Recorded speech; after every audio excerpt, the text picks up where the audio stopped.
Yeah, it's a quick one. Karibuni sana. Karibuni sana. Nataka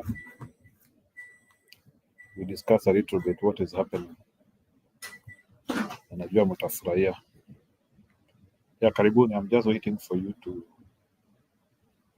come to the studio and we continue.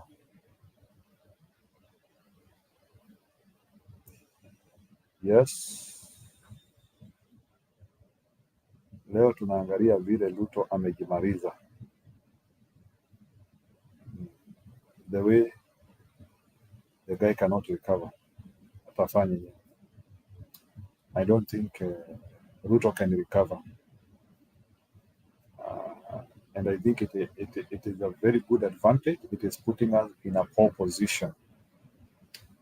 So whatever is happening to Ruto, where he is fighting with the MPs, although hiyo story ya MP tusifuatilia sana, but when Ruto is fighting with MPs, is good for us, but it is pretense. Lazima Wakenya mkuwe na mufungue area. So Ruto amefanya hivyo ili ma-MP waende barabara yao. Sasa ili ma-MP wa pretend wako pamoja na raia, they don't mean it. Huwezi niambia hao wabunge wamefanya hizi vitu zote na Ruto, then they are pretending they are fighting with each other. So lazima tukue werevu. Hawa wabunge na Ruto wako pamoja, so nilo wanajifanya wewe enda hivi na sisi tuende hivi, tukutane huko mbele. Don't fall to this one. Don't fall for this one. Hii ni game tunachezewa na Ruto na wabunge, sababu Ruto has discovered he is very unpopular. So he is very unpopular ni start attacking MPs. MPs they start talking about vitu ambazo raia anapenda, then we start loving them. Muone 18 bana. Muone 18. Let me tell you, ini game tunachezeshwa noma sana. Don't think that whatever they are saying, they don't know what they are doing. So don't fall for this one. So remember, our bunge wote ndio wamekuwa wakitufanyia vitu mbaya. Now suddenly they come and become clever. Don't fall for this one. This one is too cheap to fall for it.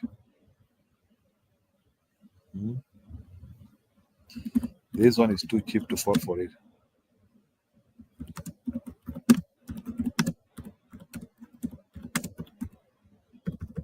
Karibuni sana. Hata Kibaki alituambia, how can you suddenly become clever? Kibaki alituambia, how can you suddenly become clever? So lazima hawa watu tuanzie kuwaona. So don't fall for Ruto gimmicks with MPs. These are very bad gimmicks. Don't fall for it. Don't fall for it. How can you suddenly become very clever? Sudden, umekuwa very clever. Wewe ndio unaweza kila kitu. Wapi? No. How can you suddenly become very clever? How can you suddenly become very clever? Sasa wamekuwa wakituibia na kufanya vitu mbaya. Sasa sahii wameanzia ati kujifanya venye wanatufikiria. Now the MPs are pretending to be on the side of the people. They are not. So be very careful with them. So Ruto and MPs, hii ni game wanatuchezea. So don't fall for it. Now my MPs suddenly wamekuja sasa ati wanakaa watu wazuri, wanatufikiria. Hakuna. Don't fall for it. If you fall for this one, it is recreating themselves. Wanajirecreate. So hizo vitu nasikia MPs wakisema huko ati sijui ati mara moja ati akina Ishongwa akina nani, and now they are suddenly attacking Ruto na tunaanzia ati kufurahia. Muache hiyo game bana. Hawa watu tusiwasikilize, waendelee na Ruto yao, wasikuje pande yetu. We have said that. And I want to tell people like akina Gachagua. Gachagua, ukikaribisha akina Ishongwa, hata wewe umeisha. Any MP who has served Ruto up to now, he should not join our movement. They should not. Wacha waende waishe. We have so many people who can replace those people. So akina Ishongwa, I'm hearing they are begging to start now, like even some of them are even saying that wanataka kujoin DCP. How watu wasiletwa kwa chama. Those people will destroy us. So Ishongwa, kama Ruto amtaki, atafute kwa kwenda. All of them. We don't want political rejects. Na tushasema by the way. So we will judge some of these new political parties based on how they will treat these people who have caused all the havoc to us. If they are not going to treat people like akina Ishongwa with the contempt they deserve, tutaanzia kufikiria. Ishongwa ametufanyia vitu mingi mbaya sana, so we have to reach a level whereby we have also to mistreat him the way he mistreated us. So hiyo story ya Ishongwa hapana. So leo nilisikia they were really talking and united ati venye ati wanadhurumiwa venye Ruto and Raila Odinga aliwaingililia kuwaita corrupt, and then they are uniting in that wavelength. Hiyo story hatutaingililia. Hiyo story hatutaingililia.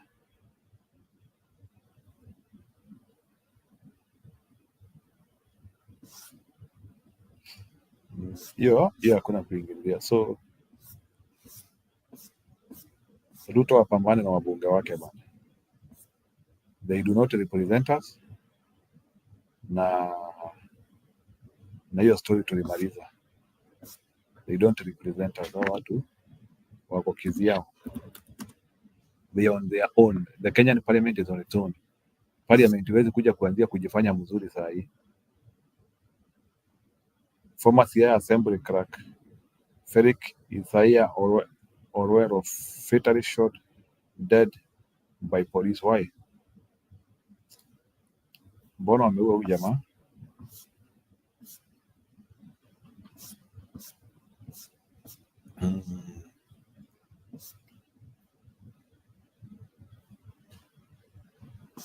Nataka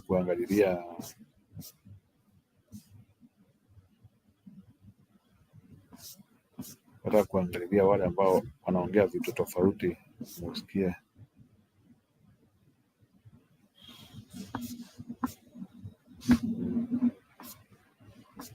Nilikuwa nataka kuangalilia how MPs reacted.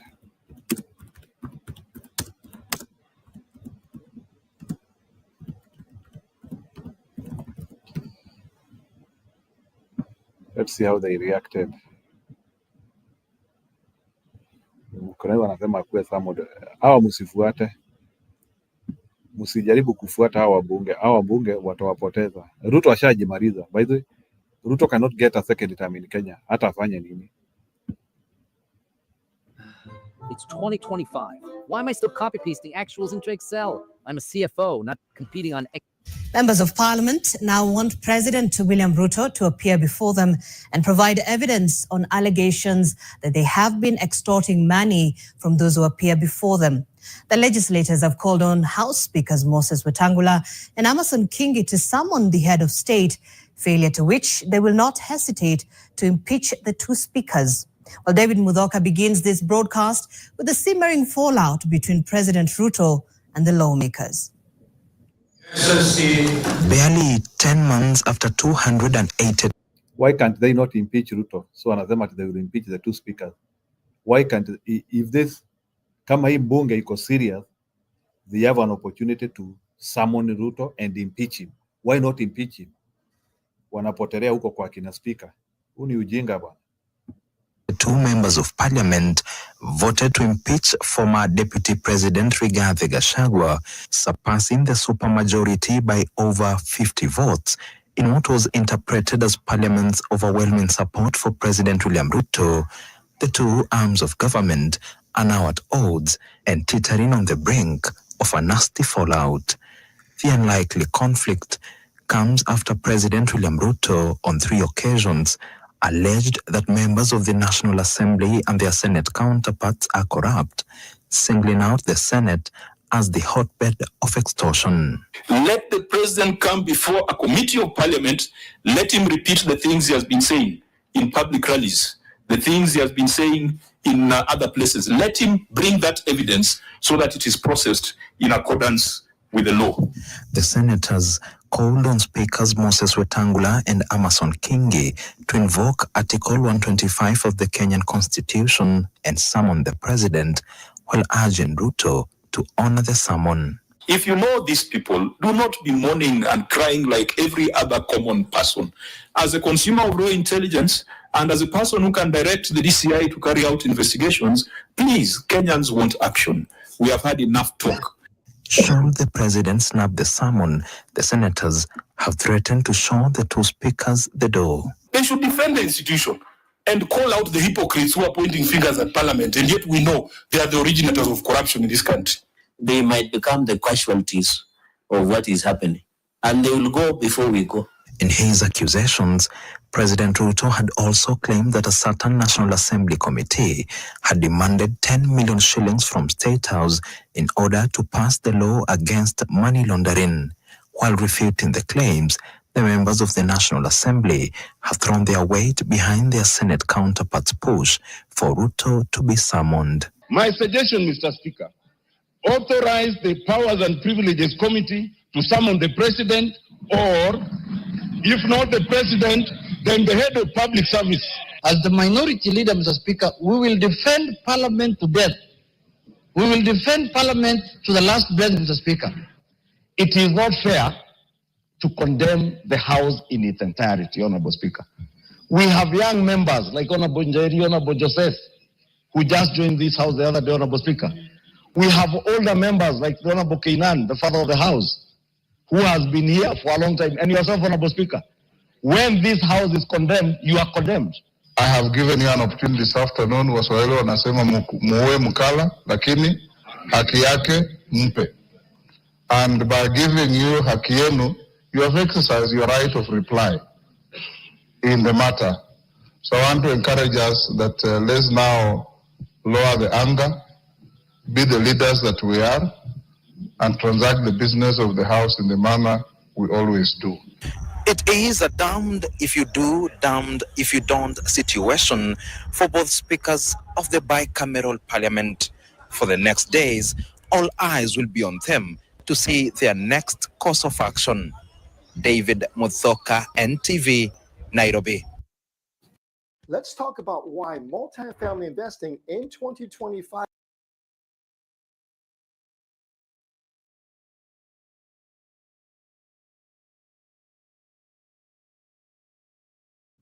That is what is happening. So they are pretending that they want to summon Ruto.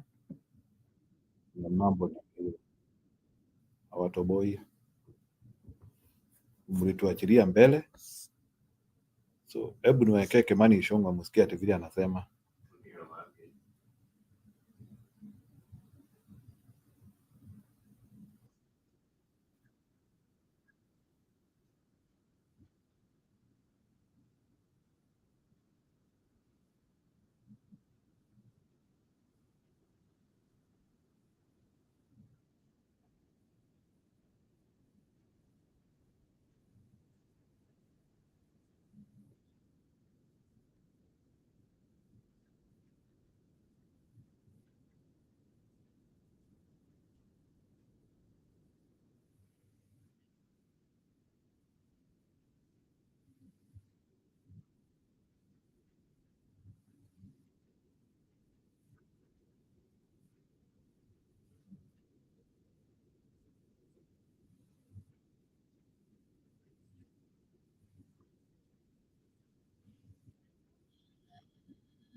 to impeach earlier, she would never have recognized any of the footballers that you are mentioning from back those days. Just like the Honorable Joseph was asking who are those the speaker is mentioning, because they were not born by then, Honorable Speaker. But that is the beauty of this House, Honorable Speaker, and it tells you that in this House, Honorable Speaker, we have men and women, as Honorable Juneta said, who have been elected by the people to come and represent them and oversight government on behalf of the people. Therefore, Honorable Speaker, when we oversight the executive and the judiciary, because we have that singular role as enshrined in this constitution, we don't do it as a favor to anybody, not to the president, not as a favor to those serving in the executive. We do it on behalf of the people. Therefore, I want first to encourage members that nothing and nobody should instill fear in you in doing your work as members of parliament, because you are duly elected by the people of Kenya to exercise oversight even over the executive, even the office of the president, and even the president himself. That is why this House has powers under this constitution to impeach those in the executive, and those in the executive can do nothing to remove you from this House. Absolutely nothing. Because that is how we crafted our constitution, Honorable Speaker. Honorable Speaker, I have listened to many of the contributions, and let me take particular interest to what the Honorable Tienda Omolo said. That we have a Powers and Privileges Committee in this House, Honorable Speaker, which fortunately is chaired by none other than yourself. This Powers and Privileges Committee has the powers and a singular mandate to receive complaints, as Honorable Tienda Omolo said, from whatever quarter against any member of parliament who may engage in any manner of impropriety, whether within the precincts of parliament or outside parliament, Honorable Speaker. It is not fair to condemn the House in its entirety, Honorable Speaker. We have young members like Honorable Njeri, Honorable Joseph, who just joined this House the other day, Honorable Speaker. We have older members like the Honorable Keinan, the father of the House, who has been here for a long time, and yourself, Honorable Speaker. When this House is condemned, you are condemned. The Honorable Keinan is being condemned. The Honorable Njeri and Joseph here are being condemned. Honorable Speaker, if there are people who have suffered, I am among those people who have suffered immensely from this condemnation. I was the sponsor of that bill the Honorable Murugara was speaking about as leader of the majority. I saw yesterday when figures of 150 million shillings were mentioned that relate to the Senate. There are people who went on social media to say, oh, that is the 150 million Kimani Ichung'wah used to purchase I don't know what where. Honorable Speaker. Ready to lose the hat and regrow the hair? With sprays by Hims, Nataka you can msikilize regain your hair tunasema and your then tuendelee. confidence. No, this time they didn't mention a chopper. They were mentioning shares I invested in a bank. But I have invested an investment I have made, Honorable Speaker, from money I have borrowed from our own parliamentary circle and my other circle in Muhasibu.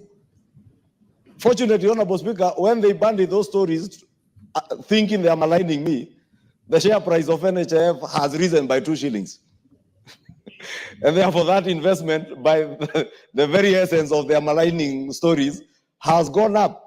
And today I can liquidate them, pay off my loan, and walk home with a clean, tidy amount, tidy sum.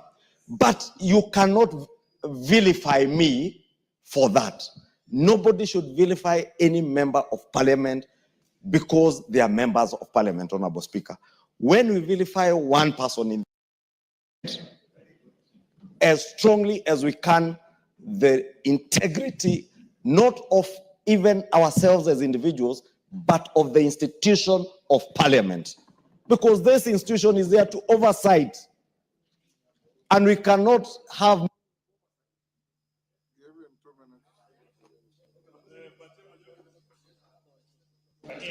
Honorable Speaker, I was saying we cannot have meaningful oversight over the executive if we are seen to be beyond reproach, Honorable Speaker. Let us use our Powers and Privileges Committee to ensure, Honorable Speaker, if by any chance there is any one of us, and I say any one of us, Honorable Speaker,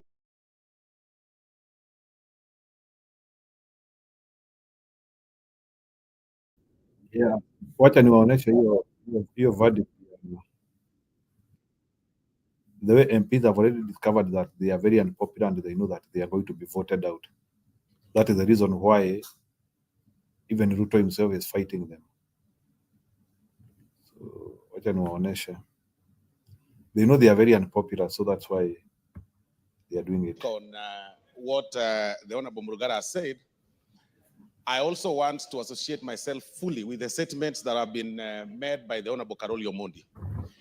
And I'll be very particular, Honorable Speaker, on one issue even before I get to the second one, on the question of NGCDF and devolution. Honorable Speaker, I think that the vision and the mission of the drafters of the Constitution, and even the people who dreamt about devolution, including Right Honorable Raila Amolo Odinga, they really must have had a very good plan on what devolution is and actual things, what devolution ought to have been. Honorable Speaker, we want to tell them, and I say this with tremendous respect, that kwa ground vitu ni different. That what people think devolution ought to have been or should be is not what it is. There is nothing that is working on the ground as far as devolution is concerned, Honorable Speaker. And that is why in any case, Honorable Speaker, Article 96 should actually be implemented the more. We cannot say that you want the county assembly members be left to the responsibility of oversighting governors. Honorable Speaker, a governor that controls 13 billion shillings, a county governor that controls 13 billion shillings cannot be oversighted by an MCA who wants 80,000 shillings, and then they give them 3,000 shillings every day, Honorable Speaker, even to follow them, Honorable Speaker. And that is where we are saying, Honorable Speaker, that we must be very particular, Honorable Speaker. Who's coming in the driveway?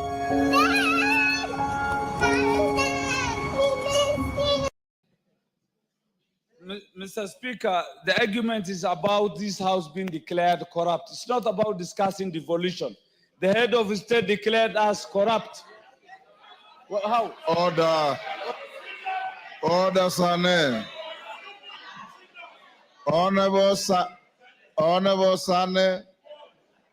No, don't be harsh on your colleague. Honorable Sane, if you are listening to the debate, you have been talking about two things: the integrity of this house, the fate of devolution, the fate of NGCDF, and the power of the Senate to oversight the counties. All these are entwined into what we are debating.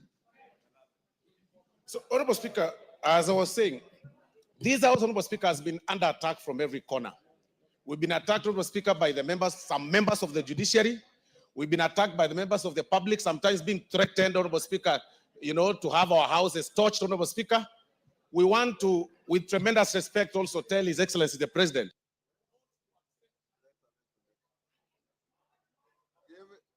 Give him a minute. We want to tell His Excellency the President of the Republic of Kenya that now that attacks are coming from all over, I want to inform him, Honorable Speaker, that he should not take the invitation to also join the bandwagon that attacks this house.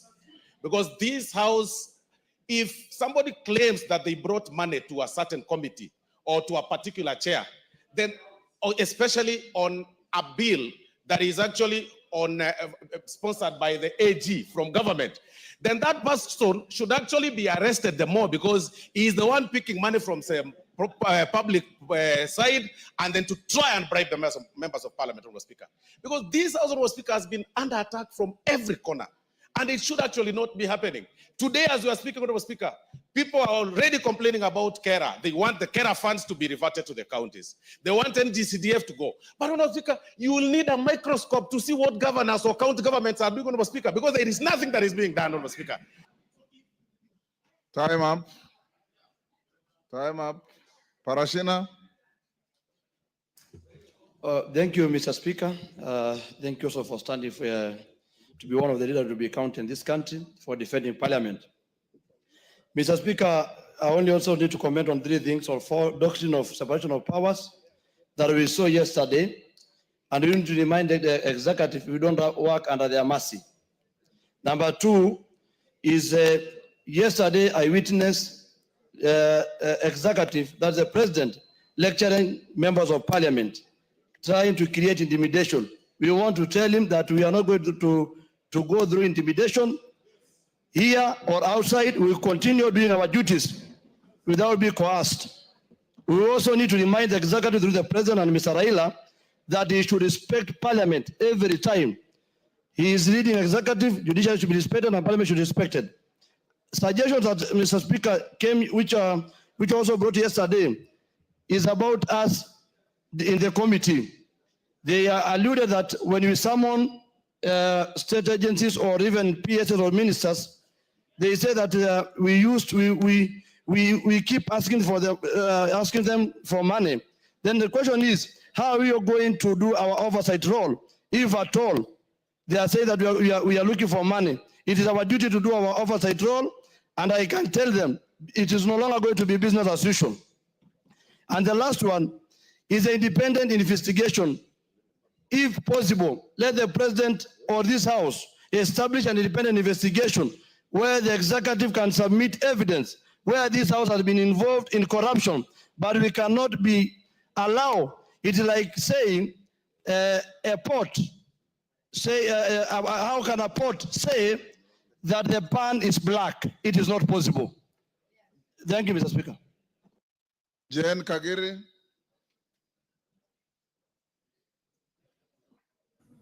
Yeah, listen to this lady. Thank you, Huyu mama Honorable ndiye Speaker, akona kila for kitu. giving me an opportunity to contribute to the discussion.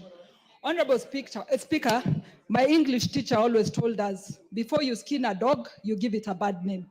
Honorable Speaker, today, I feel that is actually what is happening. We all know that CDF, NGCDF, and GAF are under siege. And because of that, Honorable Speaker, that is why it is found right for an attack of members of parliament, for them to give us a bad name.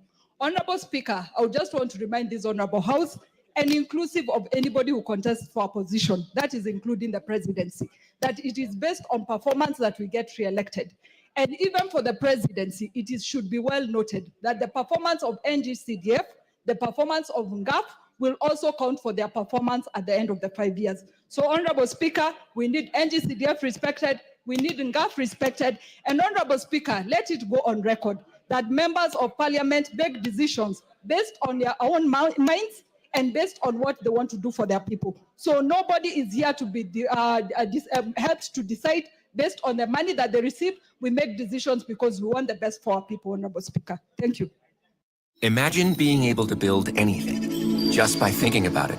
Meet Base 44, a complete AI creation platform made for anyone with an idea and a drive to bring it to life. Describe what you want and watch it take shape.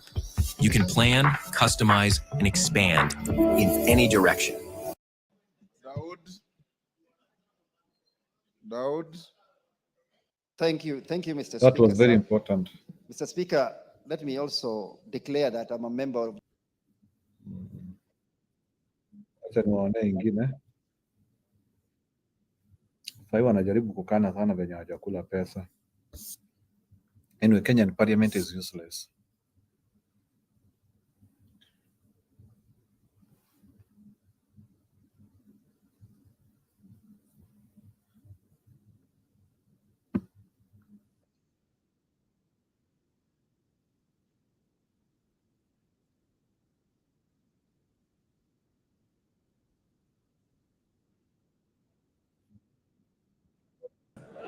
Abantu baminto mbuye mole one time we're rising up now. One time you know our voices. Thank you. Mbuye mole kabisa. Abantu baminto mbuye mole mbuyani. Your Excellencies, Dr. Fred Matiang'i, my brother and friend, my governor, my former colleague in the National Assembly, Mheshimiwa Munya, thank you for welcoming us. My brother, my friend, Domingo Magara, Honorable Kengere, Mheshimiwa Kioni of Jubilee Party, and my friend, my elder, Waziri Machogu. Na nyinyi wote, mko sawa? Nimeshtuka haki ya Mungu. Mmepiga hii kitu ya blue mpaka nasikia mzuri. Na tena nilidhani Munya ataleta mazee tu. Nimeona vijana chungu nzima hapa. Nionyeshe kidole ya one time. Nionyeshe kidole ya one time. Now, I have a story to tell you. Governor Munya spent exactly 5 minutes. Please allow me. I was not the way I am when I joined politics. Wakati nimeingia siasa, haja yangu ilikuwa niende pale, nitafute hela, nitajirike upesi, nihakikishe watoto wangu wameenda shule nzuri Kenya, Mang'ambo, ninunue magari kubwa ya kutembelea na nihesabu maisha yangu dunia.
Yeah, sorry.